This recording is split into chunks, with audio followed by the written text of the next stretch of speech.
बीच में थोड़ा सा एक हमारा एक कुछ टेक्निकल मीटिंग है 3:15 के लगभग, तो मैं 15-20 मिनट के लिए वहां जाऊंगा, उसके बाद फिर दोबारा से जितना आज ये हो पाएगा इसको हम कर देंगे। हाँ ठीक है, ठीक है, ठीक जी। है। तो ओके सर। चलिए एक बार फिर पुनः आपका आभार। और आज जो हम विषय बात कर रहे हैं उसमें हम लोगों को डिस्कस जो करना है वो रिसर्च डिजाइन के बारे में हम बात कर रहे थे। और एक सिलेबस में आपका जो मेंशन हुआ है वो मैं आपको बताता हूँ क्या मेंशन है एग्जैक्ट। 1 मिनट।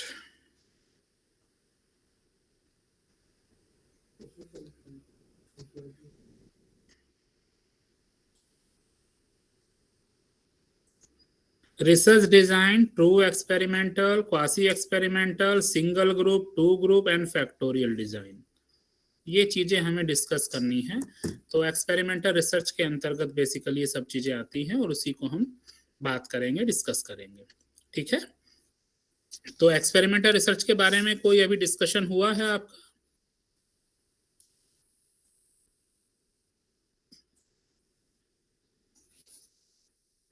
कोई डिस्कशन नहीं हुआ? नो सर, अभी नहीं हुआ। अच्छा, तो आपने एनोवा एनकोवा ये सारी चीजें पहले सीख ली? क्योंकि यदि आप सीखते ये पहले एक्सपेरिमेंटल डिजाइन पता होता ना तो ये सब चीजें बहुत अच्छे से आपको क्लियर होती। क्योंकि एक्सपेरिमेंटल डिजाइन जो होता है, एक्सपेरिमेंटल रिसर्च, उसी में बेसिकली हम ये चीजें फॉलो करते हैं। तो मैं आपको आज शेयर कर देता हूँ एक पीपीटी, आप उसके भी आप बीच बीच में आप चाहो तो देख सकते हैं।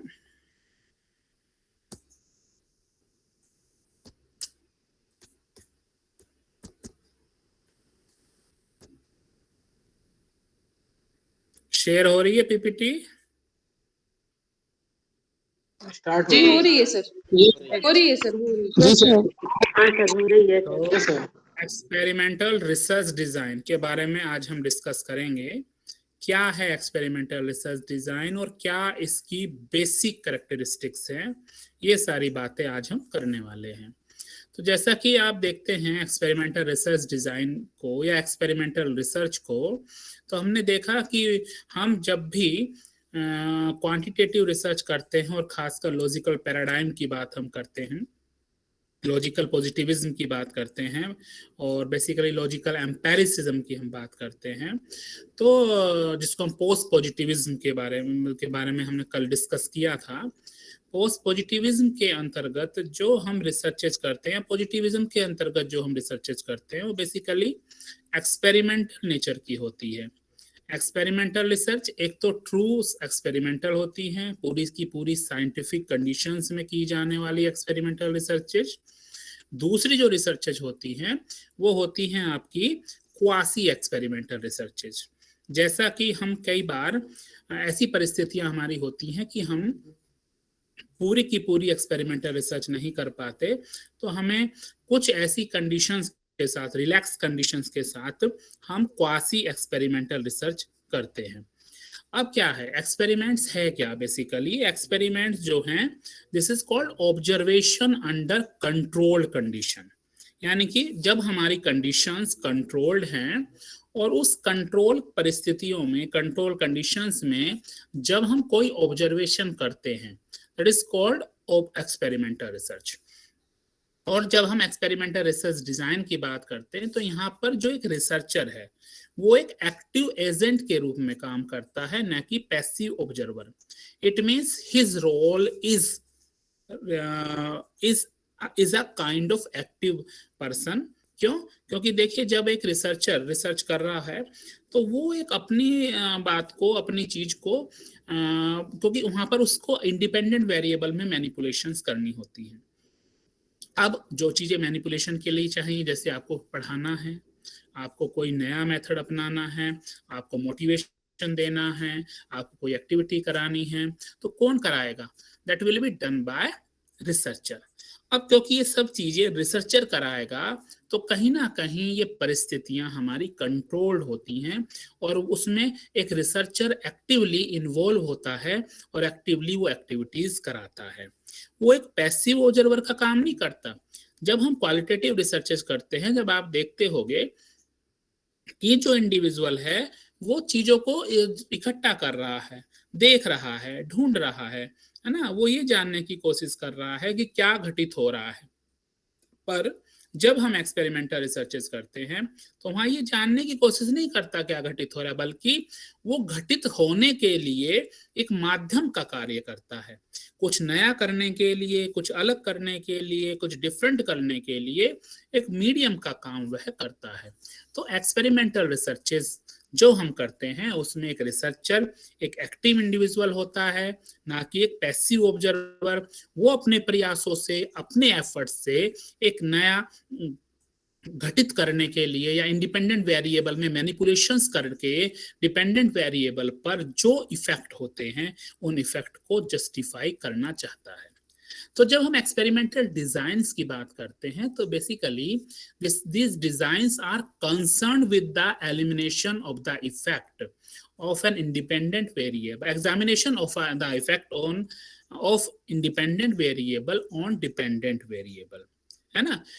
और जिसमें इंडिपेंडेंट वेरिएबल में किए गई जोड़ तोड़ का इफेक्ट हम डिपेंडेंट वेरिएबल पर देखते हैं, ट्रीटमेंट के थ्रू, इंटरवेंशन के थ्रू, डिफरेंट एक्टिविटीज के थ्रू, डिफरेंट प्रोसीजर्स के थ्रू हम ये प्रयास करते हैं कि जो हमारा आईवी है, जो हमारा इंडिपेंडेंट वेरिएबल है, उसमें कुछ चेंजेज हों, वो रूटीन वाला ना हो, उसमें रूटीन एक्टिविटीज ना हो रही हों, but there is a need to do something different. और उस डिफरेंट का, उस एक्टिविटी का इफेक्ट जब हम डिपेंडेंट वेरिएबल पर देखने का प्रयास करते हैं तो वो रिसर्चेज बेसिकली एक्सपेरिमेंटल रिसर्चेज कहलाती हैं। अब जब एक्सपेरिमेंटल रिसर्चेज हम करते हैं कि एक्सपेरिमेंटल रिसर्चेज की 3 बेसिक कैरेक्टरिस्टिक्स हैं, क्या क्या हैं वो? जैसा कि आपको सामने दिख रहा होगा, randomisation, control and manipulation. Randomisation means कि हम जो इंडिविजुअल को असाइन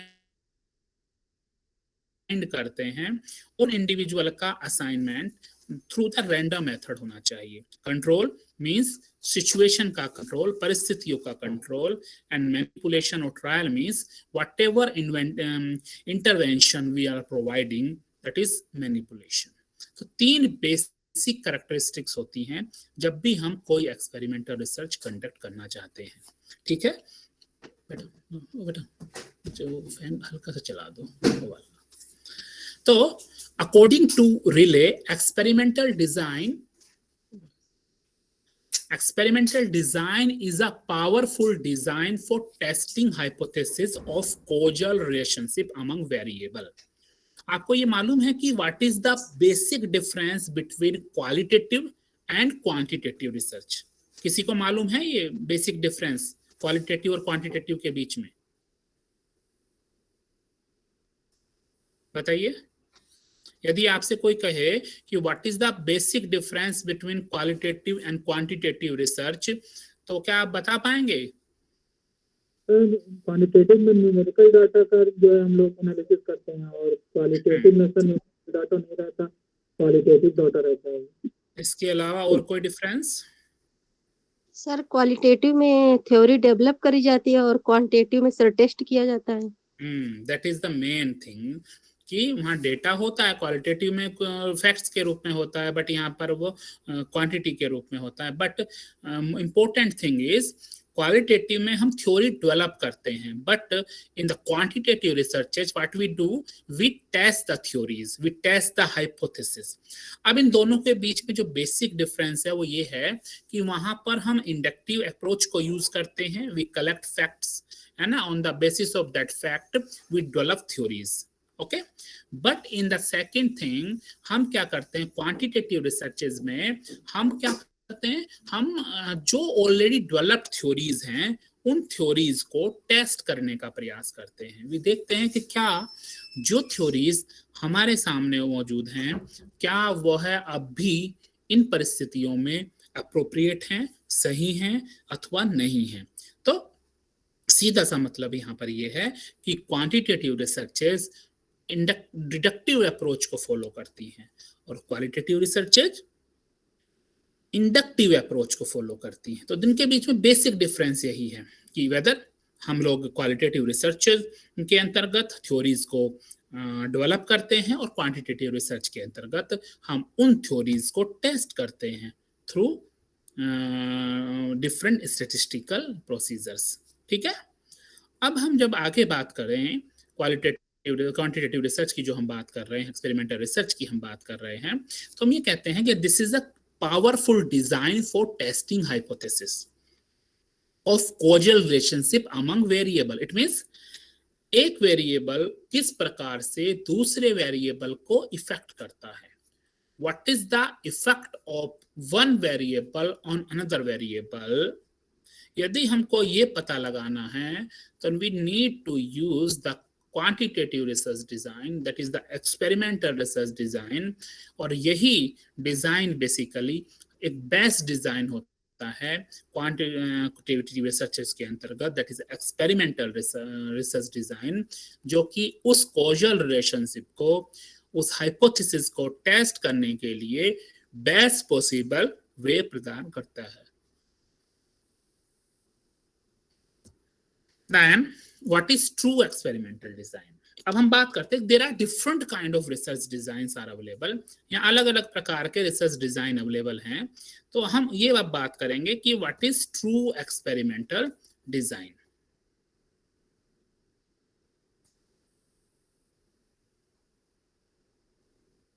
वन मिनट, स्क्रीन आपको विजिबल है ना प्रॉपरली? जी सर। हाँ ठीक है।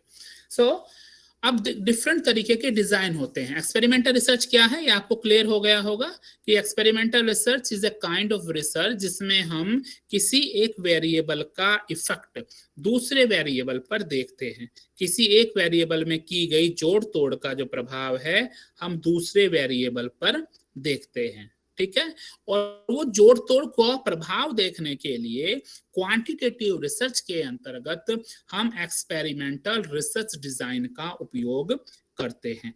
और जो आपका एक्सपेरिमेंटल रिसर्च डिजाइन है वह डिजाइन के अंतर्गत different kind of research design हमें मिलते हैं, हमारे पास होते हैं। हम उन परिस्थितियों को ध्यान में रखते हुए हम किस डिजाइन का हमें उपयोग करना है ये हम डिसाइड करते हैं। तो इसके अंतर्गत जो सबसे पहला डिजाइन है वह है ट्रू एक्सपेरिमेंटल डिजाइन। क्या होता है true experimental design? True experimental design में क्या होता है कि एक researcher have complete control over the extraneous variables and he can predict confidently that the observed effect on the dependent variable is only due to the manipulation of independent variable। मतलब क्या है इसका मतलब ये है कि जब हम ट्रू एक्सपेरिमेंटल डिजाइन की बात करते हैं तो ट्रू एक्सपेरिमेंटल डिजाइन में एक रिसर्चर का उस रिसर्च प्रोसीजर पर पूरा का पूरा कंट्रोल होता है ना। वह उसे पता होता है कि उसने क्या रिसर्च करनी है, किस तरीके की मैनिपुलेशन का इफेक्ट उसके डिपेंडेंट वेरिएबल पर पड़ रहा है। यहाँ पर क्योंकि वह ऐसी परिस्थितियां पैदा करता है कि वह ऊपर जो एक्सटेनियस वेरिएबल हमने आपको बताए थे ना कल कि देयर आर सर्टेन वेरिएबल्स दो कि बाहर होते हैं but the effect on the dependent variable, वो प्रोसेस ऐसा प्रयास करता है कि उन सारे वेरिएबल्स को वह कंट्रोल कर ले, उन सारी परिस्थितियों को वह कंट्रोल कर ले जो परिस्थितियां डिपेंडेंट वेरिएबल पर अपना इफेक्ट डाल सकती हैं, ऐसा उसको लगता है। ठीक है, तो ट्रू एक्सपेरिमेंटल डिजाइन में 3 चीजें बड़ी इंपॉर्टेंट होती हैं. That is the essential characteristics of true experimental design. These are as follows, like one is manipulation, second is control, and third is randomization. इनमें से एक ऐसी परिस्थिति है जिसको हम रैंडमाइजेशन कहते हैं, जो कि सिर्फ इस डिजाइन में अवेलेबल होती है, ट्रू एक्सपेरिमेंटल डिजाइन में ही मिलती है.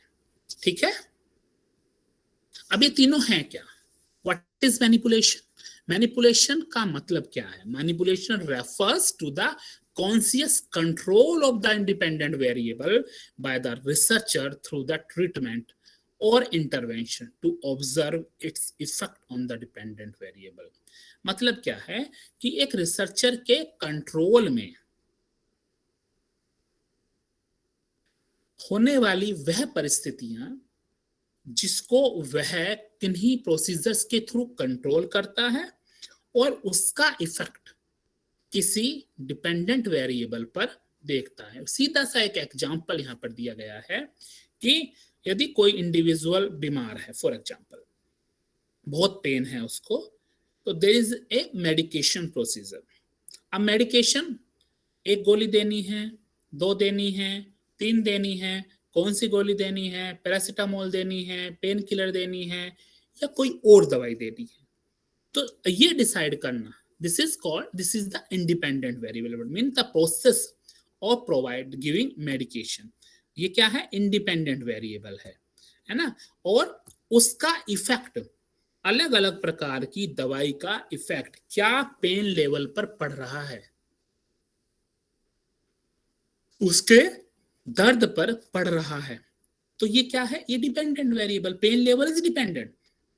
तो व्यक्ति को पहले एक गोली लेके देखा, हमने पैरासीटामोल दिया, उसका दर्द थोड़ा कम हुआ, पूरा तरीके से सही नहीं हुआ. अब हमने क्या किया? पैरासीटामोल की क्वांटिटी बढ़ा दी. 500 ml देना, 500 mg दे रहे थे, अब हम 650 देने लगे, तो उससे थोड़ा आराम हुआ, बट पूरा कंट्रोल नहीं हुआ. तो हमने पैरासीटामोल के साथ कोई और दवाई भी जोड़ दी. हो सकता है ऐसा भी कर लें. तो दिस इज कॉल्ड, हम क्या कर रहे हैं? मैनिपुलेशंस कर रहे हैं, हम चेंज कर रहे हैं पैटर्न में, हम चेंज कर रहे हैं दवाइयों को देने में. तो उसका दिस इज कॉल्ड मेडिकेशन. और इसका इफेक्ट जब हम पेन किलर, पेन पर देख रहे हैं, पेन लेवल पर देख रहे हैं, इसको हम क्या कहेंगे? डिपेंडेंट वेरिएबल कहेंगे. तो मेडिकेशन का इफेक्ट, मेडिकेशन इंडिपेंडेंट वेरिएबल. तो मैनिपुलेशन क्या हुआ? मैनिपुलेशन इज द कैसे हम दवाई का क्वांटिटी को चेंज कर रहे हैं. ऐसे ही हम यदि एजुकेशन की बात करें, एजुकेशन में तो हम करते हैं, जैसे मान लीजिए टीचिंग मेथड पढ़ा रहे हैं, टीचिंग मेथड के थ्रू हम कुछ पढ़ा रहे हैं, हमें लिया इनोवेटिव टीचिंग मेथड. क्लास में हमने पढ़ाया, we use different kind of techniques for developing our learners achievement in a definite subject. तो उस सब्जेक्ट में उसके अचीवमेंट को बढ़ाने के लिए हम अलग अलग विधियां यूज कर रहे हैं, हम इनोवेशंस यूज कर रहे हैं, हम नए तरीके यूज कर रहे हैं. तो वो अलग अलग विधियां, वो इनोवेशन, वो नए तरीके, ये मैनिपुलेशन के रूप में काम करते हैं. इनका इफेक्ट जब हम देखते हैं तो वो क्या है? वो इफेक्ट देखते हैं अचीवमेंट पर. तो there is a manipulation on teaching method. तो टीचिंग मेथड क्या हुआ? Independent variable. अचीवमेंट क्या हुआ? Dependent variable. ठीक है. कोई कंफ्यूजन? क्लियर हुआ? What is manipulation? Yes sir. कोई भी कंफ्यूजन हो बीच में एकदम पूछ लेना बेटा, है ना. No sir, clear sir. तीसरा है कंट्रोल. कंट्रोल क्या है? कल भी हमने कंट्रोल की बात की थी, हमने वेरिएबल्स के कंट्रोल की बात की थी ना. कंट्रोल वेरिएबल्स कैसे हमने कंट्रोल किए थे वेरिएबल्स कल, बताइए, याद है? By using sir statistical technique, by using और रिसर्च डिजाइन में अंतर करके. हाँ हाँ हाँ, है ना. जो हमने क्या किया था कल? एक तो हमने डिजाइन प्रोसीजर्स को सेलेक्ट करके बात की थी, दूसरी हमने बात की एनकोवा लगा के, एनकोवा, हाँ, स्टैटिस्टिकली कंट्रोल किया था. तो कंट्रोल का मतलब क्या आप समझ लीजिए, यहां पर control refers to the use of control group, एक तो ये है, and controlling the effect of extraneous variable on the dependent variable. दो चीजें हैं, एक तो हम कंट्रोल ग्रुप का यूज कर रहे हैं, इट मींस हमें कंपैरिजन के लिए कोई बेस चाहिए ना, हमें कैसे पता चलेगा कि हमने जो प्रोसेस अपनाया, हमने जो मैनिपुलेशन किया उसका इफेक्ट पड़ा है, किसी दूसरी चीज का नहीं पड़ा। तो हमें एक कंट्रोल ग्रुप चाहिए, एक कंट्रोल कंडीशंस चाहिए। दूसरा, जो ऐसे एक्सट्रेनियस वेरिएबल्स हैं जिनको आप ये चाहते हो कि उनका इफेक्ट ना पड़े आपके अचीवमेंट पर, आपके इंडिपेंडेंट वेरिएबल पर, डिपेंडेंट वेरिएबल पर, देन व्हाट यू डू, आप क्या करते हो, आप उस वेरिएबल को कंट्रोल करते हो। जैसे एज को हमने कंट्रोल कर दिया, हमने सिर्फ 30 इयर्स के बॉयज लिए, तो एज कंट्रोल हो गई, एज कंट्रोल हो गई तो एज का इफेक्ट नहीं पड़ेगा। हमने जेंडर को कंट्रोल कर दिया, हमने सिर्फ गर्ल्स को सिलेक्ट किया, अब गर्ल्स को सिलेक्ट किया तो यहां पर जेंडर का इफेक्ट नहीं पड़ेगा। तो you can use the different procedures for controlling the extraneous variable. ठीक है, जैसे a comparison of the experimental group is made with the control group to observe the effect of treatment। यानी कि हमने जो एक एक्सपेरिमेंटल ग्रुप लिया है, उस ग्रुप में जो हमने मैनिपुलेशंस किए, क्या वही मैनिपुलेशन का इफेक्ट ट्रीटमेंट पर है, क्या उसी मैनिपुलेशन का इफेक्ट इंटरवेंशन का, उसी इंटरवेंशन का इफेक्ट अचीवमेंट पर है। ये जानने के लिए हम एक कंट्रोल ग्रुप ले लेते हैं और उस कंट्रोल ग्रुप से तुलना कर लेते हैं, और हमारी तुलना हमें ये बता देती है कि हाँ वास्तव में इसी का इफेक्ट है। ठीक है, वास्तव में इसी का इफेक्ट है, और इसीलिए हमारा जो मैनिपुलेशन का इफेक्ट हमें शो हो रहा है वो इसी वजह से हो रहा है। दूसरा, जब हमारे एक्सट्रेनियस वेरिएबल्स होते हैं और उन एक्सट्रेनियस वेरिएबल को, भाई ये चरों का इफेक्ट हम डिपेंडेंट वेरिएबल पर देखना, हम नहीं चाहते कि उन डिपेंडेंट वेरिएबल पर उन चरों का इफेक्ट पड़े।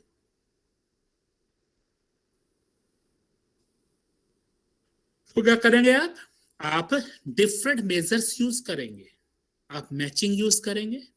मैचिंग क्या है, एक टेक्निक है, हालांकि ये बहुत ज्यादा इफेक्टिव है, प्रोसेस नहीं है। क्यों नहीं है, क्योंकि यहाँ पर ये जो कॉन्शियस एफर्ट हम बनाते हैं कि हम दोनों ग्रुप को सेम करने का प्रयास करते हैं, हम मैनुअली कर रहे हैं ना, सेम हम प्रोसीजर जो कर रहे हैं वो मैनुअली कर रहे हैं। क्यों, क्योंकि यहाँ हम ये कोशिश कर रहे हैं कि हम जो बाह्य चर हैं वो अपना इफेक्ट ना दे पाए, तो हम कोशिश करते हैं कि ग्रुप्स को मैच कर दें उनकी लंबाई के अकॉर्डिंग, उनकी योग्यता के अकॉर्डिंग। वो ज्यादा एफर्ट नहीं करते, बस ये देख के अच्छा इसमें हाई आईक्यू वाले 4 बच्चे हैं तो दूसरे वाले ग्रुप में भी हाई आईक्यू वाले 4 बच्चे हों, इसमें 2 बच्चे ऐसे हैं जो बिलो आईक्यू हैं तो इसमें भी 2 बच्चे बिलो आईक्यू वाले होने चाहिए। They are just matching groups.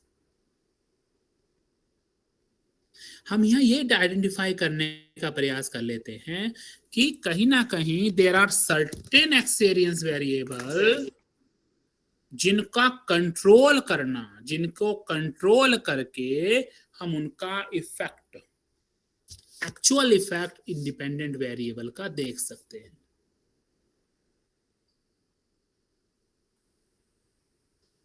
तो matching is the process. Matching कैसा प्रोसेस है, उसमें हम ग्रुप्स को मैच करने का प्रयास करते हैं। जैसे एक समूह में हमने लोगों का चयन किया, हम ये प्रयास करते हैं कि दूसरे समूह में जो हम लोग चयन करें वो उसके जैसे ही हों। ऐसा ना हो कि पहला ग्रुप तो हमने ले लिया एक्सपेरिमेंटल ग्रुप सीबीएसई के स्कूल का, दूसरा ग्रुप ले लिया हमने स्टेट बोर्ड का। पहला ग्रुप हमारा इंग्लिश मीडियम है, दूसरा ग्रुप हमारा हिंदी मीडियम है। नहीं, हमारा पहला ग्रुप यदि इंग्लिश मीडियम है, सीबीएसई का है, तो दूसरा ग्रुप भी सीबीएसई का और हिंदी मीडियम का ही होना चाहिए।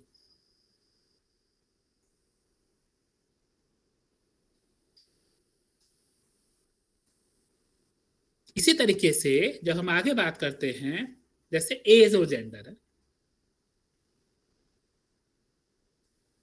यदि एक ग्रुप में एक व्यक्ति कोई स्पेसिफिक एज का ले लिया हमने, जैसे एक ग्रुप है, हम उनकी इस योग्यता को देखना चाहते हैं कि how quickly they are responding, तो उस ग्रुप में एक हमारे पास बहुत एजेड व्यक्ति आ गया, 55 साल का आ गया, 50 साल का आ गया।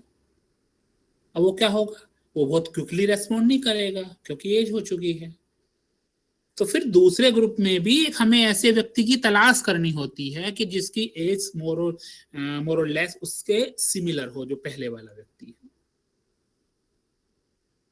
तो इसलिए what we are doing, just matching groups, we are just matching between different groups. दूसरा है काउंटर बैलेंसिंग।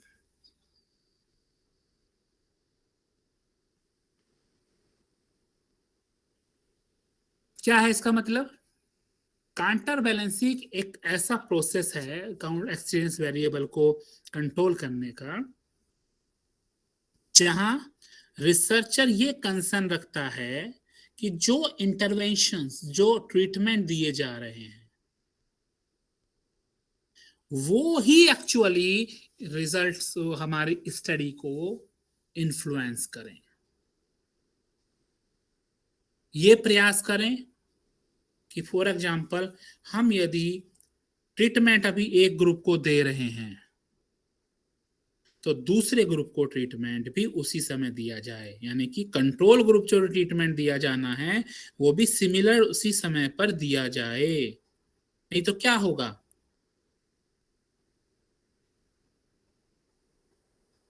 है ना, नहीं तो इश्यूज आएंगे। एक्सपेरिमेंटल ग्रुप का व्यक्ति कंट्रोल वाले को मिलेगा, वो बताएगा कि हमारी क्लास में तो ऐसे ऐसे हो रहा है, तो कहेगा अच्छा क्या हो रहा है बताओ, ये हो रहा है, तो हो सकता है उससे इफेक्ट आ जाए, हो सकता है उसके द्वारा दिए गए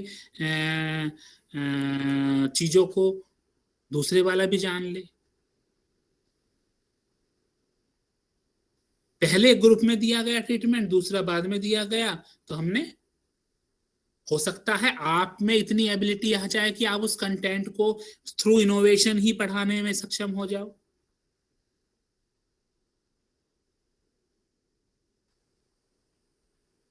तो हमें ये प्रोसेस बैलेंस करना होता है कि how we are giving intervention, how we are providing treatment to our individuals. ठीक है। तीसरा प्रोसेस है रैंडमाइजेशन का, बहुत इंपॉर्टेंट प्रोसेस है रैंडमाइजेशन। क्या होता है रैंडमाइजेशन? रैंडमाइजेशन का किसी को मालूम है रैंडमाइजेशन प्रोसेस क्या होता है? सैंपलिंग किसी ने पढ़ा है? बताया कोई? जी सर। हाँ, सर तो के सभी के चुने जाने की पॉसिबिलिटी या प्रोबेबिलिटी इक्वल होती है। रैंडम तरीके से सैंपल को चुनना जिसमें जो है सभी को चुनने के चांसेस बराबर हों। सर इसको हम लॉ बाय चांस के थ्रू भी कर सकते हैं। हाँ, जैसे सर इसके लिए लॉटरी मेथड है और चेक लिस्ट है कि हमने चेक करते गए, हमने हर 10वें व्यक्ति को हम लेंगे अपने सैंपल में। हाँ, लॉटरी है, टॉसिंग और कॉइन है, फिश ड्रॉल बॉल है, बहुत सारी मेथड्स हैं सर।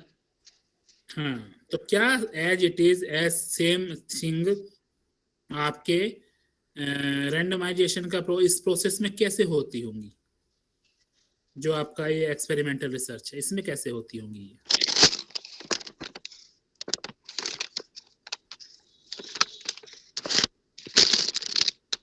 Any idea? देखिए, सब्जेक्ट का रैंडमाइजेशन मतलब इक्वल चांस और रिप्रेजेंटेशन का गुण, ये आपने रैंडमाइजेशन के प्रोसेस में पढ़ा है ना? जी सर। यहाँ पर क्या होता है, क्या करते हैं, we assigned individuals into the groups randomly, है ना, रैंडमली हम दोनों ग्रुप्स में इंडिविजुअल्स का असाइनमेंट करते हैं, और रैंडम असाइनमेंट होगा तो ग्रुप के समान होने की संभावनाएं ज्यादा होंगी, ठीक है, और हर इंडिविजुअल का चांस होगा, इक्वल चांस होगा कि वह एक्सपेरिमेंटल ग्रुप में या कंट्रोल ग्रुप में आए, है ना। और इससे एक सिस्टमेटिक बायस है। सिस्टमेटिक बायस क्या होता है कि वी आर ऑलरेडी बायस्ड कि हमें ये लोगों को सिलेक्ट करना है या इन लोगों को सिलेक्ट नहीं करना है। जैसे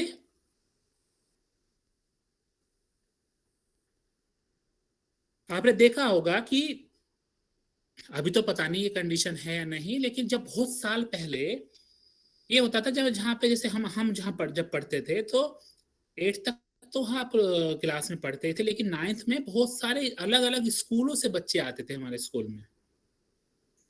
तो वहां पे क्या होता, जो बच्चों का पहले एडमिशन हो गया उनको जब ज्यादातर स्कूल वाले ना 9th A में रख देते थे, और ऐसे बच्चे जो जिनका बाद में होता था वो 9th B में आ जाते थे, और बचते थे वो 9th C में और 9th D में, ऐसे भी मतलब सेक्शन वाइज होता था। तो कोई यदि कल को ये देखता था कि कौन से ग्रुप को लेना है या कौन से बच्चे अच्छे हैं या किस क्लास में से बच्चे लेंगे, तो ये माना जाता था कि 9th A से ले आओ, उसमें अच्छे बच्चे होते हैं। तो जब हमारे पहले से ही हमें पता है कि 9th A में अच्छे बच्चे हैं, तो हम क्या करते हैं, कई बार हम ऐसे एक्सपेरिमेंटेशन के लिए 9th A के बच्चों को सिलेक्ट कर लेते हैं, है ना। जब 9th A के बच्चों को हमने सिलेक्ट कर लिया तो कहीं ना कहीं बायस्ड हो गए, सिस्टमेटिक बायस हो गए कि we are selecting individuals for a definite section. तो उसकी बायस को हटाने का काम रैंडमाइजेशन करता है, और ये ट्रू एक्सपेरिमेंटल रिसर्च की एक बहुत अच्छी या कहेंगे बहुत इफेक्टिव कैरेक्टरिस्टिक्स है, क्योंकि यहाँ पर हम इंटरनल वैलिडिटी को एंश्योर करने, maximum insurance of internal validity, साथ ही maximum elimination of the effect of extraneous variables on the dependent variable यहां पर किया जाता है। क्यों? क्योंकि जब आप रैंडमाइज करोगे तो बहुत सारी चीजें अपने आप ही कंट्रोल हो जाएंगी। हो सकता है इंडिविजुअल्स ही अपने आप में कंट्रोल हो जाएं, चीजें अपने आप कंट्रोल हो जाएं। कैसे होता है रैंडमाइजेशन? जैसे आपने बताया बहुत सारे लोगों ने कि through random number table, through flip coin, head आया तो इस ग्रुप में जाएगा, टेल आया तो इस ग्रुप में जाएगा इंडिविजुअल। टेबल भी है, टिपिट, हाँ, या फिशबॉल ड्रॉ होता है, या रैंडम टेबल नंबर होते हैं। जैसे एक स्लिप पर नंबर लिख लिए लोगों के, एक बाउल में डाल लिया, ड्रॉ किया, फर्स्ट व्यक्ति को फर्स्ट ग्रुप में रख दिया, सेकंड लिस्ट आई सेकंड वाले में रख दिया।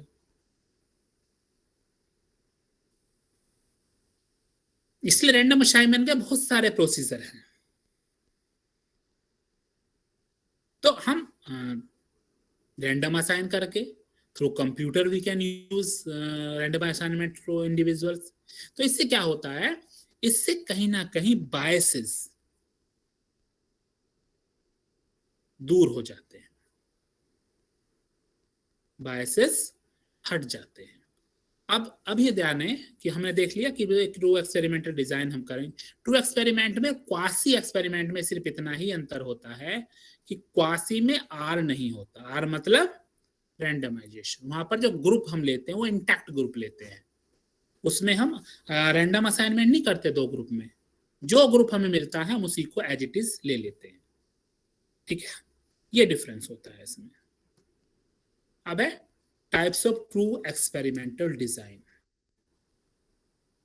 कौन कौन से डिजाइन होते हैं बेसिकली जो एक्सपेरिमेंटल रिसर्च में हम यूज करते हैं। अब तक जो कंसेप्ट हमने डिस्कस किया, कोई किसी को दिक्कत तो नहीं है? No sir. कोई भी कंफ्यूजन हो तो बताइए। No sir. चले आगे। Yes sir. चलिए ठीक है। Yes sir. हाँ, तो types of true experimental design. अब देखो ये जो डिजाइन है ना ट्रू एक्सपेरिमेंटल के या एक्सपेरिमेंटल डिजाइन के, ये और क्वासी एक्सपेरिमेंटल डिजाइन के जो डिजाइन हैं वो कोई डिफरेंस नहीं करते। बस उसमें अभी मैं जब डिजाइन बताऊंगा वहां जहां पर रैंडमाइजेशन है वो ट्रू एक्सपेरिमेंट है, जहां रैंडमाइजेशन नहीं है वह क्वासी एक्सपेरिमेंट है। एक एक करके हम डिजाइन की बात करते हैं। Post test only control group design, ये एक डिजाइन है। यदि आपको एक्सपेरिमेंटल रिसर्च करना है ना तो इनमें से कोई डिजाइन आपको सिलेक्ट करना होता है। तो पोस्ट टेस्ट ओनली, अब देखो नाम में पूरा डिजाइन लिखा हुआ है पोस्ट टेस्ट, यानी कि पोस्ट टेस्ट होगा। ओनली मतलब केवल, कंट्रोल ग्रुप मतलब कंट्रोल ग्रुप है, डिजाइन मतलब डिजाइन। यहां पर एक्सपेरिमेंटल ग्रुप भी होता है, कंट्रोल ग्रुप भी होता है। Both groups are not tested previously, यानी कि यहां पर क्या है पोस्ट टेस्ट डिजाइन, यानी कि जो प्री अचीवमेंट मैंने कल बताया था ना कि आपका प्री अचीवमेंट रिसर्च मैथोलॉजी में क्या है। एक व्यक्ति मान लिया सीआई से पढ़ा है, एक बीएचयू से पढ़ा है, एक कानपुर यूनिवर्सिटी से पढ़ा और एक प्राइवेट इंस्टीट्यूट से पढ़ा या एक ऐसे कॉलेज से पढ़ा कि वो जाना ही नहीं पड़ा, उसको वहां पर पढ़ाई नहीं हुई। तो there may be some differences between all the institutions. तो वो डिफरेंसेस जो हैं, कितने डिफरेंसेस हैं वो हमें पता कैसे चलेगा, वो प्री टेस्ट के थ्रू पता चलेगा। But in this design we are not having time, we are not making efforts for pre-testing। हम पहले जो टेस्ट करते हैं उसका हम ना एफर्ट हमारे पास है ना हम प्रोसीजर को फॉलो करते हैं। यहां पर दोनों ग्रुप्स को हम पहले टेस्ट नहीं करते, हम दोनों ग्रुप को कलेक्ट करते हैं। दोनों ग्रुप को कलेक्ट करने के बाद में हम पोस्ट टेस्ट करते हैं। इंटरवेंशन देंगे हम दोनों ग्रुप में, सिर्फ पोस्ट टेस्ट करेंगे और पोस्ट टेस्ट के बेस पर हम व्हाटएवर जो भी स्टैटिस्टिक हमारी है, चाहे वो एनोवा हो चाहे वो टी टेस्ट हो, है ना, जो भी कंपैरिजन का हम कर रहे होते हैं उस कंपैरिजन को लगाकर हम दोनों ग्रुप के मध्य डिफरेंसेस देख लेते हैं। पता चल जाता है कि कितना चेंजेस आए हैं। जहां प्री टेस्ट संभव नहीं होता ऐसी परिस्थितियों में इसका डिजाइन देखिए, डिजाइन का प्रोसेस देखिए। Random assignment is there, random assignment of individual, जो ग्रुप है ना, जो सब्जेक्ट है हमारे, उनका रैंडम असाइनमेंट यहां पर है। वो एक्सपेरिमेंटल ग्रुप ऊपर है, नीचे है कंट्रोल ग्रुप। तो एक्सपेरिमेंटल ग्रुप को आपने क्या दिया, ट्रीटमेंट दिया।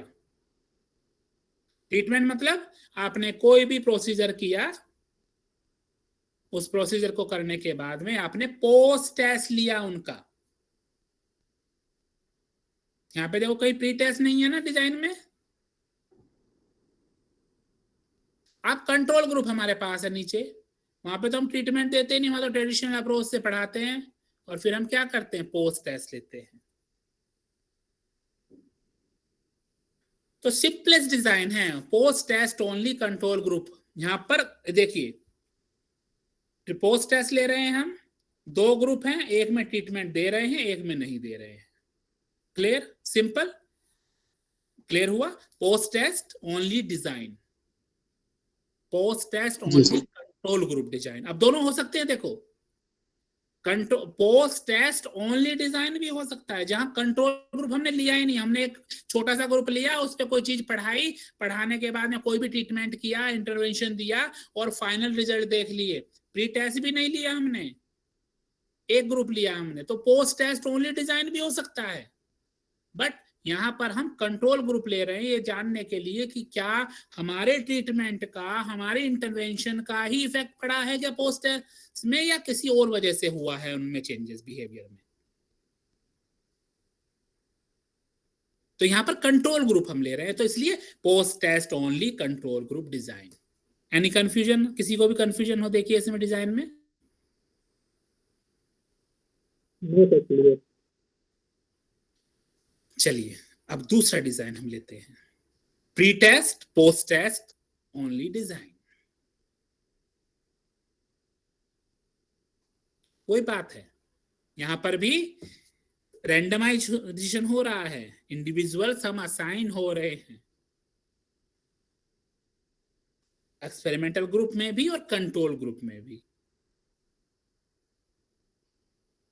लेकिन हम एक काम कर रहे हैं, ट्रीटमेंट से पहले और कंट्रोल ग्रुप को सिंपली ट्रेडिशनल अप्रोच से ट्रीट करने के पहले हम दोनों ग्रुप को प्री टेस्ट दे रहे हैं। प्री टेस्ट मतलब जो योग्यता का मापन या जिस योग्यता से संबंधित आप प्रोसेस करने वाले हैं, उसी योग्यता से संबंधित उनकी उपलब्धि को जानने का प्रयास आप कर रहे हैं। उदाहरण के लिए यदि एक बच्चे को रिसर्च मैथोलॉजी पढ़ा, जैसे आप लोग हैं, आप लोगों को रिसर्च मैथोलॉजी पढ़ाया जा रहा है ना यहाँ पर, तो आपको इस कोर्स के ज्वाइन करने से पहले यदि एक टेस्ट ले लिया जाता,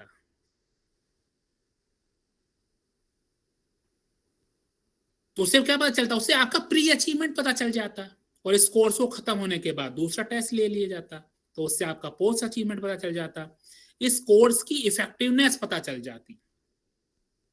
अब हम एक काम और कर सकते थे, आप कितने लोग हैं, आप 60 के लगभग लोग हैं, हम 30-30 के 2 ग्रुप बना लेते।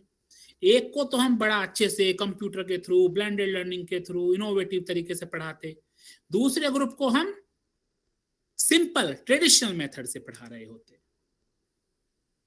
दोनों के बीच में अंतर देख लेते। तो अंतर कैसे देखते? प्री टेस्ट भी लेते, पोस्ट टेस्ट भी लेते, प्रोसीजर फॉलो करते। तो दैट वाज एक्चुअली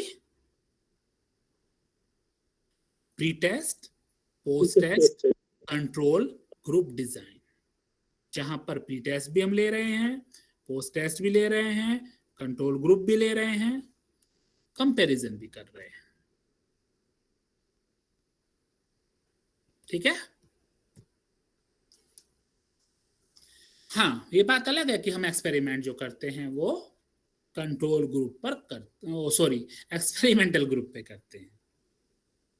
और आफ्टर ट्रीटमेंट ऑब्जर्वेशन, जो हमारा ऑब्जर्वेशन मतलब जो हम टेस्ट ले रहे हैं, वो डिपेंडेंट वेरिएबल पर भी होता है, वो हमारे कंट्रोल ग्रुप के डिपेंडेंट वेरिएबल पे भी होता है और एक्सपेरिमेंटल ग्रुप के डिपेंडेंट वेरिएबल पे भी होता है। दोनों जगह टेस्ट लेते हैं, पता चल जाता है कि हमारे एफर्ट से डिपेंडेंट वेरिएबल में चेंजेस हुए हैं या वो टेंडेंसी है ही, वो चेंज होना ही है, चाहे हम ट्रेडिशनल मेथड से पढ़ाएं। डिजाइन देखिए, एक बार देखिए, आप लोग समझने की कोशिश करिए क्या है इस डिजाइन में। रैंडम असाइनमेंट है दोनों ग्रुप में, एक्सपेरिमेंटल ग्रुप ऊपर है, कंट्रोल ग्रुप नीचे है। यहां पर प्री टेस्ट दिया हुआ है, नीचे पोस्ट टेस्ट दिया हुआ है। ऊपर देखेंगे आप एक्सपेरिमेंटल ग्रुप में ट्रीटमेंट हम दे रहे हैं और पोस्ट टेस्ट ले रहे हैं। नीचे की तरफ दूसरे वाले ग्रुप में हम सिर्फ पोस्ट टेस्ट दे रहे हैं। ठीक है ना? क्लियर हो रहा है ये? कंट्रोल ग्रुप में ट्रीटमेंट नहीं है। आवाज थोड़ी नहीं आ रही है आपकी, आवाज थोड़ा तेज बोलिए। कंट्रोल ग्रुप में ट्रीटमेंट नहीं है। कंट्रोल ग्रुप में ट्रीटमेंट सर ट्रीटमेंट नहीं, कंट्रोल ग्रुप में तो बेटा ट्रीटमेंट होता ही नहीं, ये कंसेप्ट तो आप अपना क्लियर कर लो बेटा।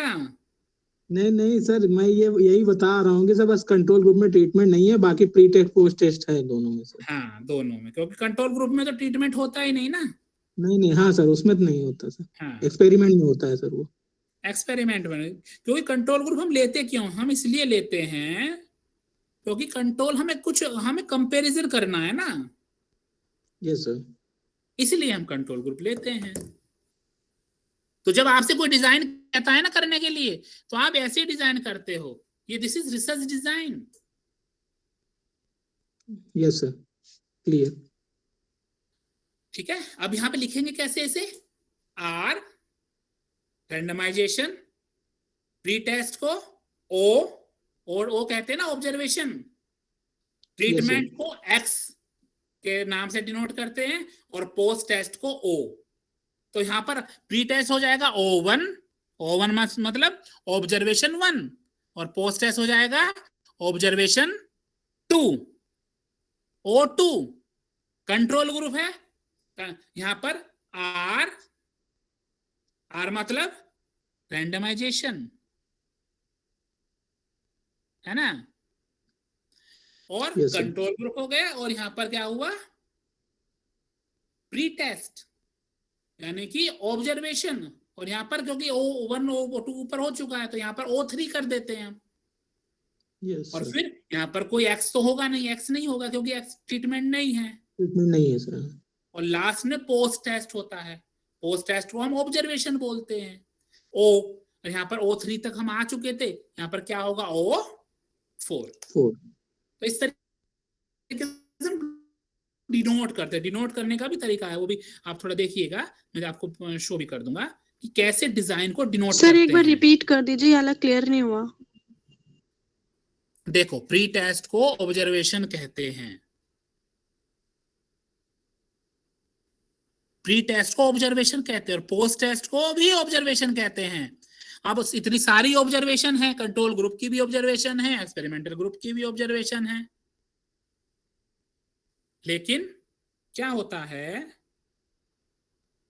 कि हमें ऑब्जर्वेशन को बेसिकली नाम देने हैं। कैसे कि ऑब्जर्वेशन 1, ऑब्जर्वेशन 2, ऑब्जर्वेशन 3, ऑब्जर्वेशन 4। इससे पता चल जाए कि ऑब्जर्वेशन 1 का मतलब है एक्सपेरिमेंटल ग्रुप का प्री टेस्ट, ऑब्जर्वेशन 2 का मतलब है पोस्ट टेस्ट आपके ट्रीटमेंट ग्रुप का, कंट्रोल ग्रुप का O3 का मतलब है कंट्रोल ग्रुप का प्री टेस्ट O3, और कंट्रोल ग्रुप का पोस्ट टेस्ट क्या है, O4। तो सर ये हम लोगों को ये एब्रिविएशन मेंशन करना पड़ेगा कि जो है ये प्री डिसाइडेड रहता है? हाँ, ये प्री डिसाइडेड है, तो क्योंकि हम ये ऐसे ही प्रोसीजर करते हैं ना। यस हम जोन सा डिजाइन ले रहे हैं, वो डिजाइन ऐसे ही डिसाइड होता है, वो इस तरीके से ही लिखा जाता है। ठीक है, ओके सर, ओके। हाँ। ठीक है, क्लियर हुआ? सर O1 O3 को प्री टेस्ट में, क्या कह रहे हैं sir O1 O3 pre test में रहेगा। बेटा? वो तो सिर्फ अपने समझ के लिए नाम दे देते हैं ना। वो तो ऑब्जर्वेशन का मतलब क्या है, टेस्ट। जी सर। हमने कंट्रोल ग्रुप को O1 O2 दे दिया, एक्सपेरिमेंटल को O3 O4 दे दिया, कोई दिक्कत नहीं है।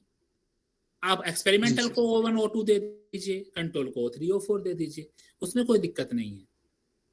जी सर। ठीक है, ये ऐसा कोई इशू वाली बात नहीं है। आप ऊपर नीचे जैसे चाहो वैसे रख सकते हो इसको।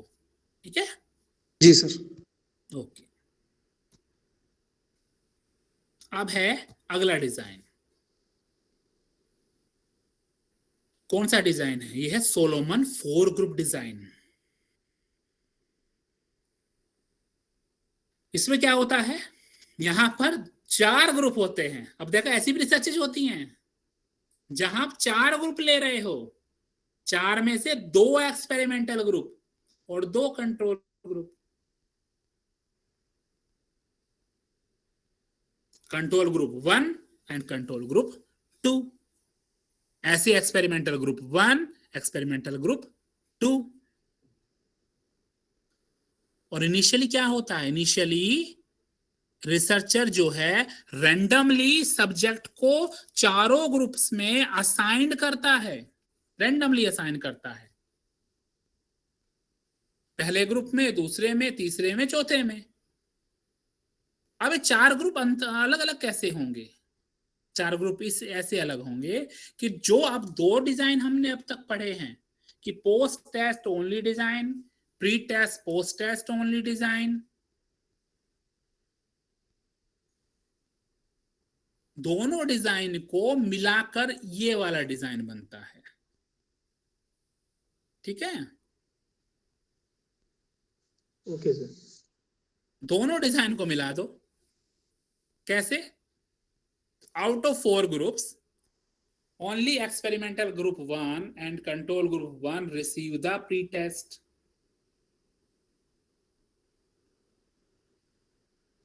and experimental group 2 and control group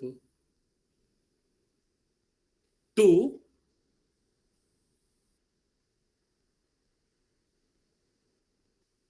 is received both the pre and post test। और फाइनली क्या होता है, चारों ग्रुप को पोस्ट टेस्ट तो देना ही है क्योंकि वो डिसाइडेड है हमारा पहले से।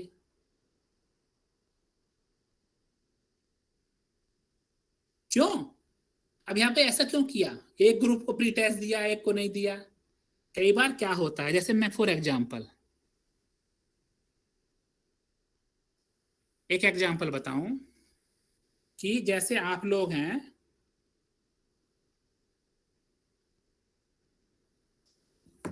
आपको ये टेस्ट, आपको ये पर हम रिसर्च कर रहे हैं कोर्स वर्क की। अब कोर्स वर्क में आपको प्री टेस्ट यदि हम दे देते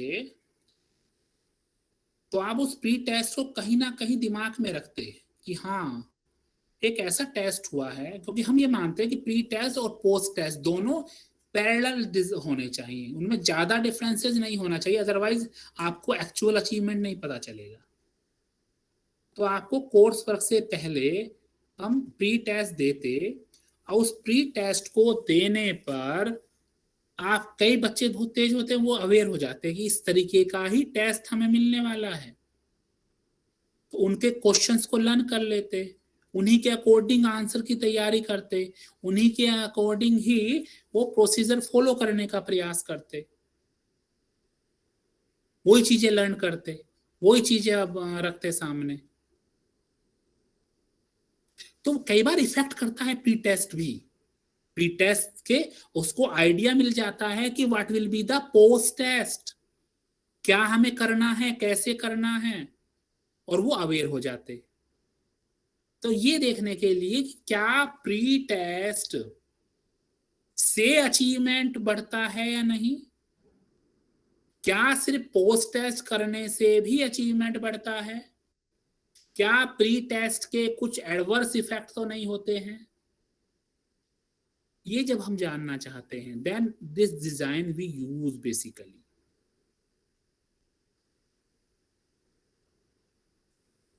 है ना?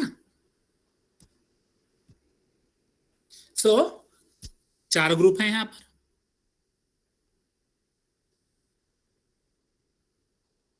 चार ग्रुप में पहले ग्रुप को आपने दिया ट्रीटमेंट, दूसरे को नहीं दिया, एक्सपेरिमेंटल को प्री टेस्ट। ऐसे ही कंट्रोल ग्रुप में आपने एक को दिया प्री टेस्ट, दूसरे ग्रुप को नहीं दिया, और फाइनली आपने उसको, आप इसको और अच्छे से समझ पाएंगे जब ये वाला डायग्राम देखेंगे। देखिए इसको अच्छे से ऑब्जर्व करिए, देखिए अच्छे से। पहले वाला क्या है, एक्सपेरिमेंटल ग्रुप 1, फिर है प्री टेस्ट, फिर है एक्सपेरिमेंट, और फिर पोस्ट टेस्ट। दूसरा है control group, pre test, post test. अब एक्सपेरिमेंटल ग्रुप 2 है, there is no pre test, only treatment is there, और पोस्ट टेस्ट उसके बाद हम ले रहे हैं।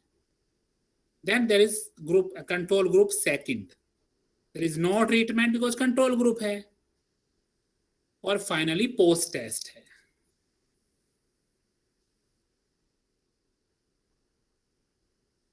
देखिए क्लियर हो रहा है, कोई कुछ कंफ्यूजन तो नहीं है? एक बार देखिए सही सभी लोग अच्छे से।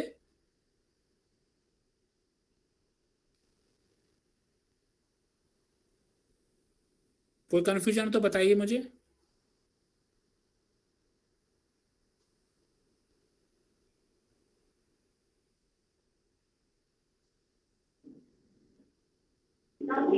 No sir. समझ में आ रहा है क्या है हुआ है यहाँ सोलोमन? Yes sir. जी सर। 4 ग्रुप्स हैं, 4 ग्रुप हैं, चारों ग्रुप में स्टडी करनी है। 2 में प्री टेस्ट होगा, 2 में नहीं होगा, 2 कंट्रोल होंगे, 2 एक्सपेरिमेंटल होंगे। अच्छा, 4 ग्रुप एक तरीके से अलग भी हो सकते हैं, 3 ग्रुप भी हो सकते हैं, 4 भी हो सकते हैं, 5 भी हो सकते हैं।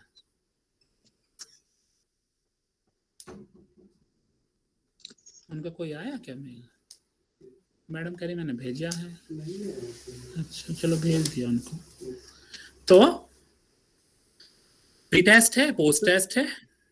सर सर जैसे जो ये एक्सपेरिमेंट ग्रुप और कंट्रोल ग्रुप फर्स्ट और सेकंड ये सारे ग्रुप सेलेक्ट कर रहे हैं, तो सर ये क्या पर्पसिव भी हो सकते हैं या जो है रैंडम सिलेक्शन ही इनका कर ये सकते हैं? ट्रू एक्सपेरिमेंटल डिजाइन है तो यहाँ पर रैंडम ही होगा। तो रैंडम सिलेक्शन के लिए सर क्या कोई सिलेक्शन के लिए भी कोई टेस्ट हमें लेना पड़ेगा? सिलेक्शन तो आप रैंडमली असाइन करोगे ना चारों ग्रुप में लोगों को। मैंने बताया था रैंडम नंबर टेबल से, फिशबोल्ड रो से कोई सर वो सिलेक्शन तो हम ले लेंगे, लेकिन तो सर उनके कॉग्निटिव लेवल का भी तो फर्क पड़ सकता है प्री टेस्ट पोस्ट टेस्ट। तो आप काउंटर बैलेंसिंग कर लीजिए ना। आप आईक्यू टेस्ट ले लीजिए, चारों ग्रुप में लोगों को आईक्यू के आधार पर वो कर लीजिए। आप आईक्यू टेस्ट अलग से ले लीजिए, एनकोवा लगा दीजिए। मैंने बताया था ना आपको कि बहुत सारे चीजें होती हैं कंट्रोल करने की एक्सटेनियस वेरिएबल को। आईक्यू तो एक एक्सटेनियस वेरिएबल के रूप में आप ले सकते हैं, आप उसे मॉडरेटिंग वेरिएबल के रूप में भी ले सकते हैं। आप उसका इंटरेक्शन देखना चाहते हैं ना आईक्यू का, तो वहां पर इंटरेक्शन इफेक्ट देख सकते हैं एनोवा में। और आप उसको कंट्रोल करना चाहते हैं तो एनकोवा में उसे एक कोवेरिएट के रूप में ले सकते हैं आईक्यू को। ठीक है, आईक्यू को या तो कोवेरिएट के रूप में ले लीजिए, या फिर आप उसका इफेक्ट पढ़ने दीजिए, इंटरेक्शन इफेक्ट देख लीजिए कि क्या आईक्यू जब ट्रीटमेंट से कोरिलेट करता है तो फर्क पड़ता है या नहीं पड़ता है। ठीक है, okay sir, okay, clear sir, thank you. Sir इसमें 5 ग्रुप कैसे बनेंगे? 4 ही ग्रुप बनेंगे। मैं कह रहा हूं कि आप चाहो तो you can use different kind of experimental groups. जैसे 5 ग्रुप का आप लेना चाह रहे हो, कोई एक्सपेरिमेंट करना, आपको बहुत बड़ी रिसर्च करनी है, तो एक तो कंट्रोल ग्रुप आप ले लीजिए। 4 ग्रुप ऐसे बनाइए जिसमें अलग अलग मेथड से 4 एक्सपेरिमेंटल ग्रुप बना लीजिए आप, जिसमें आप अलग अलग मेथड से उनको पढ़ाएंगे। एक ग्रुप में आपने पढ़ाया कंस्ट्रक्टिविस्ट अप्रोच से, दूसरे में कोलैबोरेटिव लर्निंग से, तीसरे में कोऑपरेटिव लर्निंग से, चौथे में आपने पढ़ाया ब्लेंडेड लर्निंग से, 5वें में आपने कोई कंट्रोल ग्रुप था आपका, किसी से नहीं पढ़ाया, उसी ग्रुप से पढ़ा दिया, ट्रेडिशनल मेथड से पढ़ा दिया, बन गए 5 group. You can compare different approaches also. You can have more than one experimental group also. अब लेकिन इतना ज्यादा फैलाएंगे तो बहुत ज्यादा एफर्ट भी करने पड़ेंगे ना। 5 ग्रुप को टीच करना, 4 ग्रुप को टीच करना इजी तो है नहीं, एक ग्रुप को ही टीच करना इजी नहीं है। Then how you will teach 4 to 5 groups? ये दिक्कत आएगी।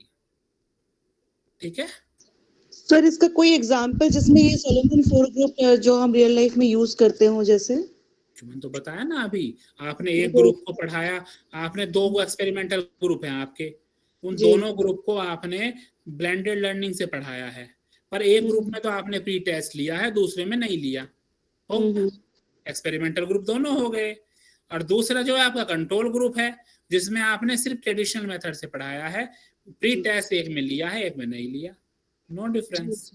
ठीक है। ये सोलोमन वाला 4 ग्रुप डिजाइन है, जहां पर 2 एक्सपेरिमेंटल हैं, 2 कंट्रोल ग्रुप हैं, 2 में आप प्री टेस्ट लेते हो, 2 में प्री टेस्ट नहीं लेते, सिर्फ पोस्ट टेस्ट लेते हो। ठीक है सर, मतलब कंट्रोल ग्रुप में हम पढ़ाएंगे नहीं, सिर्फ उनका प्री टेस्ट लेके एक में पोस्ट टेस्ट चेक करेंगे और एक में बिल्कुल प्री टेस्ट नहीं लेंगे, डायरेक्ट पोस्ट टेस्ट देंगे, मतलब कि लेकिन उनको पढ़ाएंगे नहीं ना, उनको नहीं पढ़ा। कंट्रोल ग्रुप में पढ़ाएंगे, लेकिन आप नई विधि से नहीं पढ़ाएंगे, इनोवेशन से नहीं पढ़ाएंगे। पढ़ाना तो उनको भी है ना, बिना पढ़ाए तो उनका अचीवमेंट क्या रहेगा? वो क्या करेंगे? ट्रेडिशनल अप्रोच से पढ़ेंगे। सर उसमें कन्वेंशनल मेथड से डिजाइन पढ़ेंगे है ना सर, उसमें ट्रीटमेंट नहीं लिखा हुआ है बिल्कुल, इसलिए थोड़ा सा हाँ, कंफ्यूजन हुआ है सर। तो भैया ट्रीटमेंट तो होता ही नहीं ना कंट्रोल ग्रुप में। हमें ट्रीटमेंट क्या होता है? ट्रीटमेंट है जब इनोवेशन से पढ़ा रहे हो, ओके सर, इनोवेटिव अप्रोच से पढ़ा रहे हो। हाँ जी ठीक है सर। वो कंट्रोल थोड़ा आप तो ट्रेडिशनल मेथड से जब आप पढ़ाते हो तो ट्रीटमेंट तो आपको देना ही नहीं होता है। ओके, ट्रीटमेंट यानी हम कुछ नया कर रहे हैं वहां पे कुछ अलग से तब लगाएंगे। मैनिपुलेशन है ना। वो मतलब स्लिप हो गया था, समझ में तो आ गया था पहले भी। हाँ हाँ हाँ हाँ, ठीक है, यस सर। चलें आगे। Yes sir.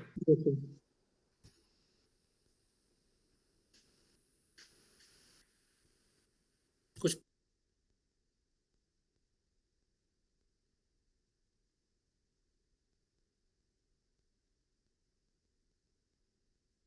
सर म्यूट है आप। हाँ हाँ, एक मिनट।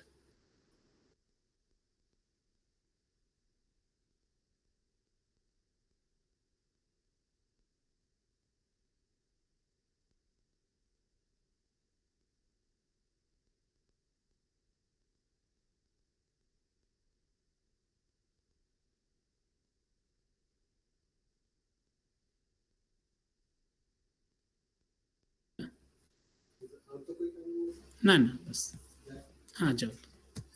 अब है फैक्टोरियल डिजाइन। फैक्टोरियल डिजाइन क्या होते हैं? रिसर्चर क्या करता है, अब यहां पर देखिए, 2 और मोर इंडिपेंडेंट वेरिएबल जब होते हैं और उनका साइमल्टेनियसली इफेक्ट आप डिपेंडेंट वेरिएबल पर देख रहे होते हो। जब मोर देन 2 इंडिपेंडेंट वेरिएबल, मैंने भी आपको बताया था ना, we can take different kind of groups जहां मोर देन 2 इंडिपेंडेंट वेरिएबल्स हैं, ठीक है। उस परिस्थिति में हम फैक्टोरियल डिजाइन लेते हैं। जैसे रिसर्चर ये जानना चाहता है what is the efficacy, what is the effectiveness of 2 different method of medication. यही जानना चाहता है कि 2 टीचिंग मेथड्स का क्या इफेक्ट है उनके अचीवमेंट पर, या 3 मेथड्स का जानना चाह रहा है या 4 मेथड्स का जानना चाह रहा है। वो 2 या 2 से ज्यादा जब इंडिपेंडेंट वेरिएबल ले रहा है तब हम फैक्टोरियल डिजाइन का उपयोग करते हैं। और ये क्या करती है? यह बेसिकली टेस्ट करते हैं हाइपोथेसिस को एक से ज्यादा time, 2 into 2, 2 into 3, depends on the level of experimental research.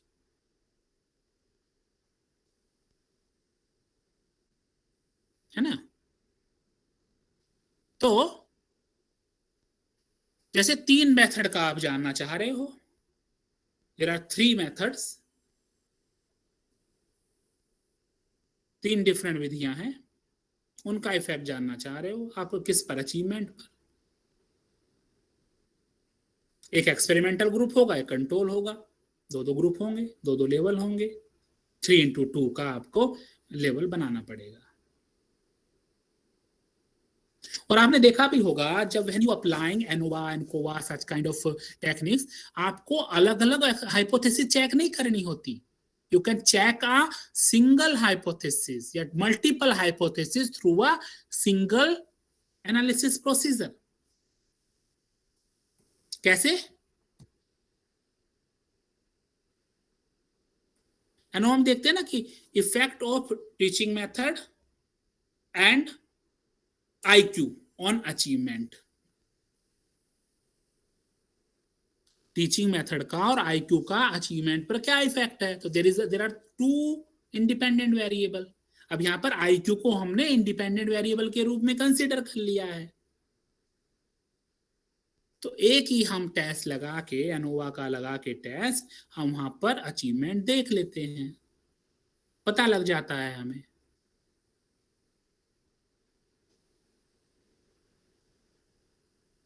कई लोग क्या करते हैं ना कि हम क्या करते हैं, पहले प्री टेस्ट के बीच में कंपैरिजन करेंगे, फिर पोस्ट टेस्ट के बीच में कंपैरिजन करेंगे, फिर उस ग्रुप का प्री टेस्ट और पोस्ट टेस्ट का कंपैरिजन करेंगे, that is actually not needed. You can use a single stats to see the actual effect of all different groups. ठीक है?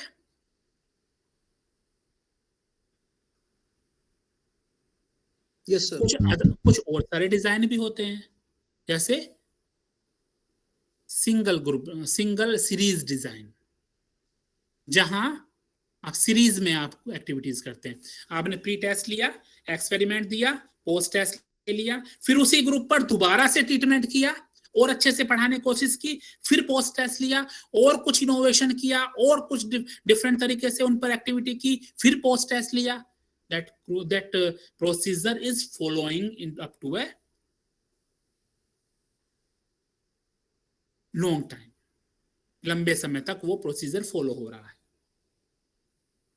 वन शॉट स्टडीज भी होती हैं, you just taken one group, you just given the, आपने उसको treatment दिया और अपने सिंपल पोस्ट टेस्ट ले लिया और पता लगा लिया। तो जो एक्सपेरिमेंटल डिजाइन है उसका क्वासी में तो आपको पता ही है कि क्वासी में भी ये सारे डिजाइन हो सकते हैं, बट आपका रैंडमाइजेशन नहीं हो पाएगा वहां पर रैंडमाइजेशन नहीं हो पाएगा।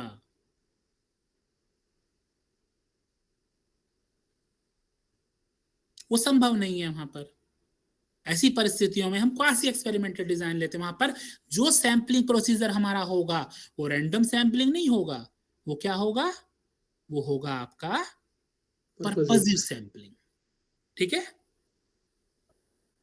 कई लोगों को बड़ा अजीब लगता है कि रैंडम सैंपलिंग होता है एक्सपेरिमेंट को क्वांटिटेटिव रिसर्चेज में, तो पर्पसिव कैसे हो जाएगा? तो क्वालिटेटिव रिसर्चेज में होता है, पर होता है, हो जाता है यहाँ पर, वही एक प्रोसीजर है।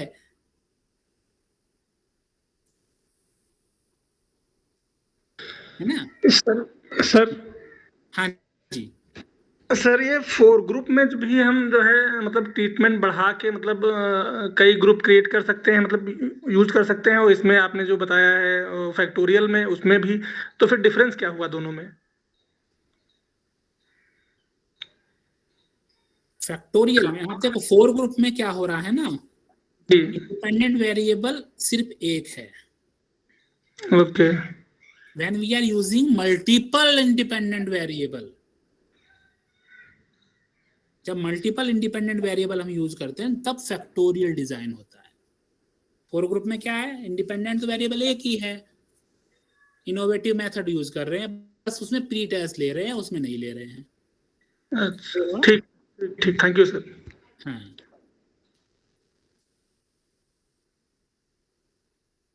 ठीक है, ठीक है सर, थैंक यू सर। चलिए आगे चलिए। जी सर। तो एडवांटेजेस क्या हैं इसके, ट्रू एक्सपेरिमेंटल डिजाइन के, और डिसएडवांटेजेस? एडवांटेजेस ये हैं कि एक तो we can establish the causal relationship between independent and dependent variable. Powerful design है ये।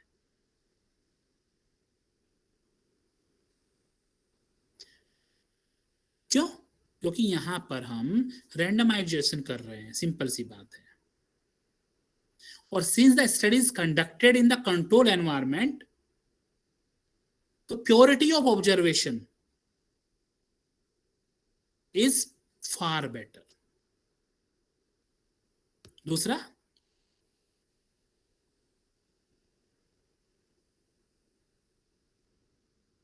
हम यहां पर परिस्थितियों को पैदा करते हैं एक्सपेरिमेंटल रिसर्च में।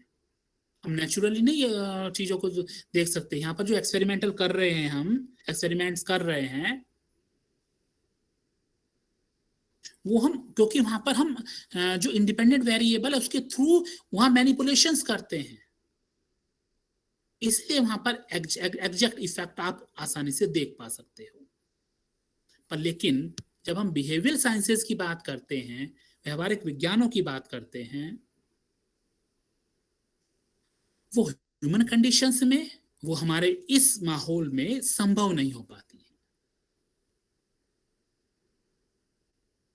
क्यों? क्योंकि एक्चुअली ग्रुप को समान बनाना, कंट्रोल ग्रुप को और एक्सपेरिमेंटल ग्रुप को, संभव नहीं हो पाता।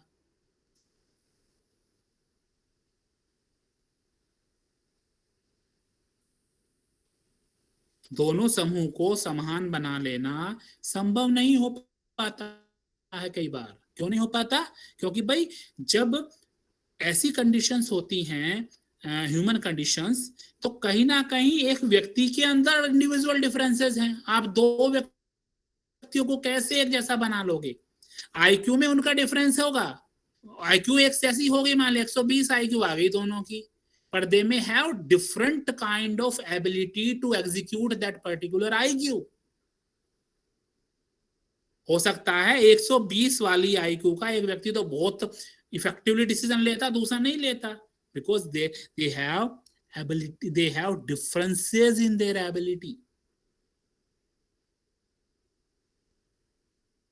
तो इसलिए ह्यूमन कंडीशंस में आप ये चीजें नहीं कर पा सकते। जब बहुत लंबा समय चाहिए एक्सपेरिमेंटेशन के लिए, आपको लॉन्गिट्यूडनल स्टडीज करनी है, बहुत लंबा इफेक्ट देखना है, जैसे हम कहते हैं एटीट्यूड डेवलपमेंट की बात कर रहे हैं, हमें ये काम करना है कि कैसे हमारा जो ट्रीटमेंट है एटीट्यूड को डेवलप कर पाएगा। और एटीट्यूड का डेवलपमेंट इतना इजी तो है नहीं। क्यों? क्योंकि एटीट्यूड तो एक लंबा समय लेता है डेवलपमेंट के लिए, और आप बहुत लंबे समय तक किस तरीके से उस एक्सपेरिमेंट को कंडक्ट कर पाएंगे, तो संभव नहीं होगा। मोर्टेलिटी, ऐसे बहुत सारे कैसे चीजें हैं जो वहां पर हो जाती हैं। जैसे एक्सपेरिमेंट का ग्रुप के जो लोग हैं वो हट गए, वो चले गए, वो उस ग्रुप से हट गए, स्कूल चेंज कर दिया, नहीं हो पा रहा है संभव। अब ऐसे हो गया तो वो तो बड़ा इशू आएगा, फिर रिजल्ट्स उतने इफेक्टिव नहीं आ पाएंगे। परमिशन प्राप्त करना बड़ा डिफिकल्ट होता है। हम कुछ नया कर रहे हैं, कुछ डिफरेंट कर रहे हैं, तो हो सकता है उसका पॉजिटिव इफेक्ट हो सकता है, उसका नेगेटिव इफेक्ट भी हो सकता है। आपको सबको पता है कि ये वाली दवाई खाने से मेरा पेन ठीक होता है। यदि आपको कोई व्यक्ति ये कहे कि दूसरी दवाई खाओ, ये मत खाओ, अभी ये वाली खाओ, तो क्यों रिस्क लेगा कोई? वो तो कहेगा नहीं नहीं, मेरा से इससे नहीं होता, पैरासीटामोल से पेन ठीक, मेरा तो डिस्प्रिन से ही होता है पेन, सिर का दर्द ठीक, वो तो इसका अनुभव है, इसकी आदत है। तो वो क्यों खाएगा आपका पैरासीटामोल?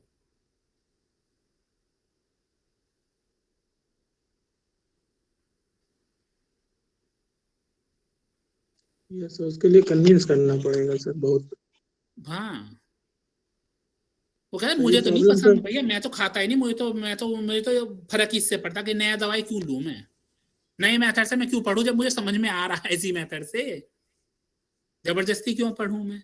बच्चे के माता पिता मना कर देंगे, स्कूल मना कर देगा, कुछ हमारा तो भाई 10th है इस साल बच्चों का, वी कांट टेक रिस्क, है ना, रिस्क कोई नहीं लेना चाहता।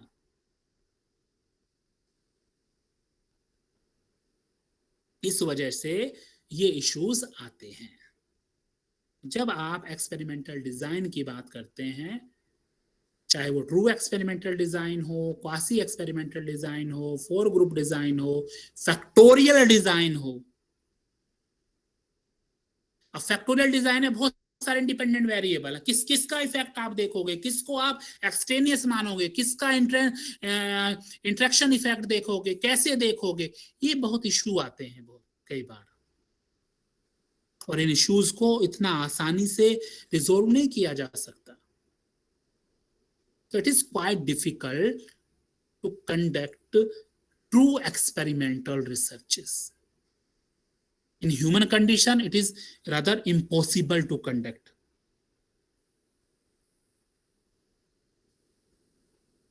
ठीक है? तो इसलिए जब हम एक्सपेरिमेंटल रिसर्चेस की बात करते हैं, हमें कौन सा डिजाइन सेलेक्ट करना है, कौन से वेरिएबल्स हमारे हैं, किन किन चीजों को हमें ध्यान में देना है, प्री टेस्ट का क्या कंसेप्ट होगा, पोस्ट टेस्ट कैसा होगा, ये सब चीजें हमें अपने डिजाइन को करते समय डिसाइड करना पड़ता है। क्योंकि प्री टेस्ट का भी जब सिलेक्शन है बहुत बड़ा एक रीजन है।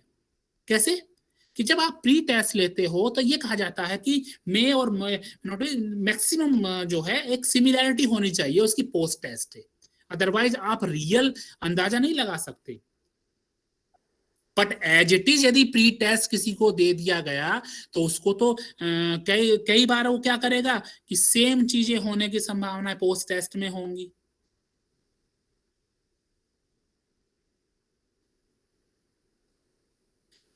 और सेम टेस्ट यदि एक टाइम लंबा पीरियड नहीं है टाइम पीरियड तो उसको याद रहेगा, उसे पता रहेगा कि मेरा तो ये ग्रुप टेस्ट में आएंगे क्वेश्चंस आएंगे, इसलिए मैं इनको याद कर लूं, इनको समझ लूं। ये भी एक इशू आ जाएगा। तो कहीं ना कहीं ऐसी चीजें आने की संभावनाएं बहुत ज्यादा रहती हैं जब आप प्री टेस्ट को सिमिलर फॉर्म, ये कहा जाता है कि टेस्ट सिमिलर हो, सीक्वेंसिंग अलग हो, क्वेश्चन की भाषा अलग हो, अलग तरीके के थोड़े प्रश्न हो, ताकि एग्जैक्ट हमें पता लग सके। So this was the experimental design.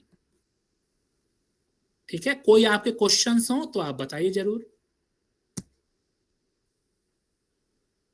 Sir एक बार 35 नंबर वाली स्लाइड देखनी थी। अब तो मैंने हटा दिया बेटा वो स्लाइड। क्या है उसमें बताओ 35 में? एक मिनट।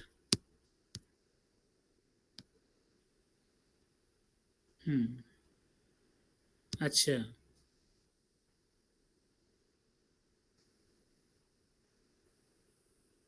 इसमें कुछ नहीं है, इसमें ये है, मैंने ये लिखा फैक्टोरियल डिजाइन में मैंने बताया ना कि फर्स्ट नंबर जो 3 है और 2, 3 जो है वो बेसिकली ये बताता है कि कितने इंडिपेंडेंट वेरिएबल हैं और वो लेवल बताता है बी जो है।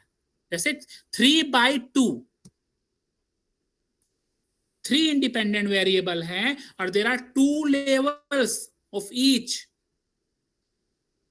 2/2 means there are 2 independent variable, there are 2 levels for each. For example, जैसे हमने लिया IQ और हमने लिया teaching method. There are 2 levels for teaching method, innovative method and the traditional method. And the 2 is male and female. Gender लिया हमने, IQ लिया, high IQ, low IQ. Teaching method लिया और हमने IQ लिया, तो high IQ low IQ, there are 2 levels. ऐसे teaching method लिया, इनोवेटिव मेथड और traditional method, there are 2 things. तो 2 into 2 means there are 2 independent variable, there are 2 levels. अब 3 into 2 यहां पर 3 इंडिपेंडेंट वेरिएबल हैं, IQ और आपका ट्रीटमेंट और आपका इनोवेटिव मेथड और तीसरा आपका जेंडर, मेल फीमेल हो गए यहां पर। दिस इज द अल्फा 1, मतलब जो कि शो करता है ए, जिसका मतलब क्या है कि कितने इंडिपेंडेंट वेरिएबल हैं और हर के कितने लेवल्स हैं।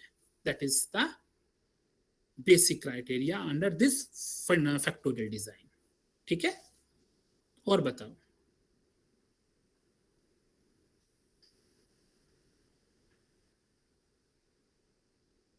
ठीक है, फिर हम ब्रेक लें अभी 15 मिनट का और फिर उसके बाद हम मिलते हैं दोबारा से। ओके सर, ओके, देखते हैं जी सर, जी करेंगे, है ना? Yes sir. ठीक है, कोई क्वेश्चन हो तो आप तब भी पूछ सकते हैं मेरे से। Okay sir. ओके।